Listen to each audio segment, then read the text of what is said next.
घोसी उपचुनाव में बीजेपी को मिली कर्री हार के बाद अलग अलग सियासी दलों के करीब 200 नेता इन दिनों कतार में हैं, जिनमें पूर्व विधायक, पूर्व सांसद, पूर्व जिला पंचायत अध्यक्ष, कई पार्टियों के पदाधिकारी भी शामिल हैं। सभी नेता किसी बस या ट्रेन की कतार में नहीं, बल्कि बीजेपी की ज्वाइनिंग की कतार में खड़े हैं और अपनी बारी का इंतजार कर रहे हैं। नमस्कार, मैं अभिषेक, आप देख रहे हैं द न्यूज प्लग। दरअसल घोसी परिणाम के 20 दिन बीत चुके हैं और बीजेपी में ज्वाइनिंग रुकी हुई है।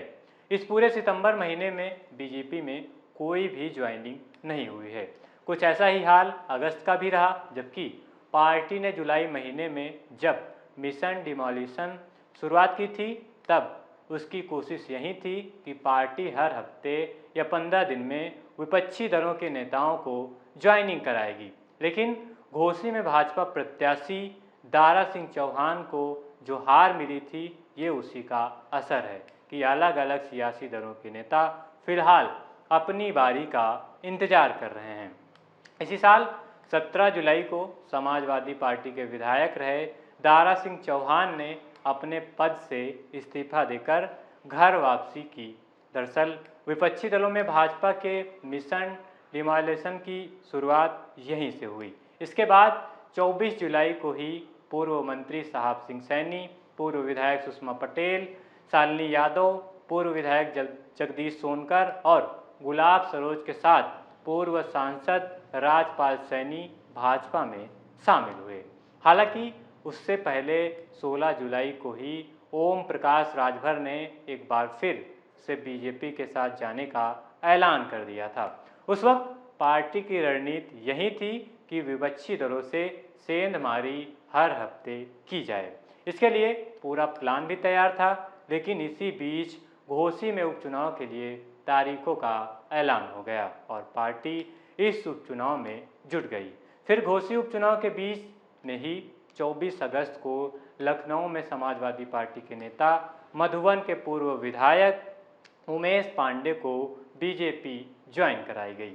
हालांकि जुलाई के बाद अगस्त में हुई इस एकमात्र ज्वाइनिंग के बीच भी 1 महीने का गैप रहा।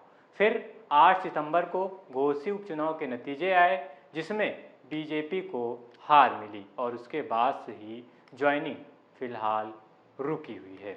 हालांकि पार्टी ने एक ज्वाइनिंग कमेटी बनाई है और इस कमेटी के पास तकरीबन ऐसे 200 नेताओं के नाम लिस्ट में तैयार हैं, जिसमें सपा, बसपा, कांग्रेस, आरएलडी के नेताओं के नाम शामिल हैं। जिसमें से कुछ पूर्व सांसद, कुछ पूर्व विधायक, कुछ पूर्व जिला पंचायत अध्यक्ष और पार्टियों के पदाधिकारी भी शामिल हैं।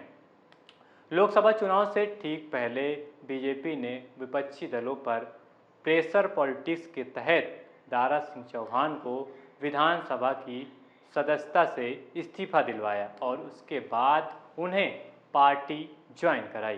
दरअसल बीजेपी ने एक एक्सपेरिमेंट के तहत ये प्लान किया गया था, जिसमें दूसरे दलों के जो वर्तमान विधायक या फिर सांसद बीजेपी ज्वाइन करना चाहते हैं, उन्हें भी इसी तरह इस्तीफा दिलाकर पार्टी में लाने की तैयारी थी।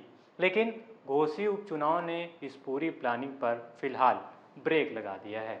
अब सूत्रों की माने तो तकरीबन 10 से ज़्यादा वर्तमान विधायक जो दूसरे दलों में हैं और 3 से 4 सांसद दूसरे दलों के बीजेपी में आने को तैयार हैं। लेकिन बीजेपी फिलहाल वर्तमान विधायक और सांसदों के मामले में अभी एहतियात बरत रही है। ऐसा इसलिए है क्योंकि अगर वे इस्तीफा देंगे तो फिर उनकी सीट पर उपचुनाव होगा।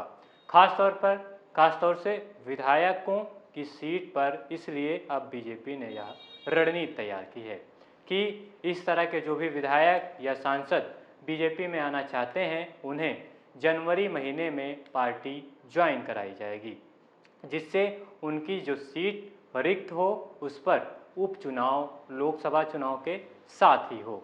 इसके जरिए यहाँ यूपी में वन नेशन वन इलेक्शन की एक झलक भी देखने को मिल जाएगी। तो वहीं बीजेपी चुनाव से ठीक पहले उन्हें ज्वाइन कराकर विरोधियों पर दबाव भी बना ले जाएगी। ये थी आज की खबर। ऐसी तमाम खबरों को पाने के लिए बने रहें द न्यूज़ प्लग के साथ। मैं अभिषेक कुमार, जय हिंद।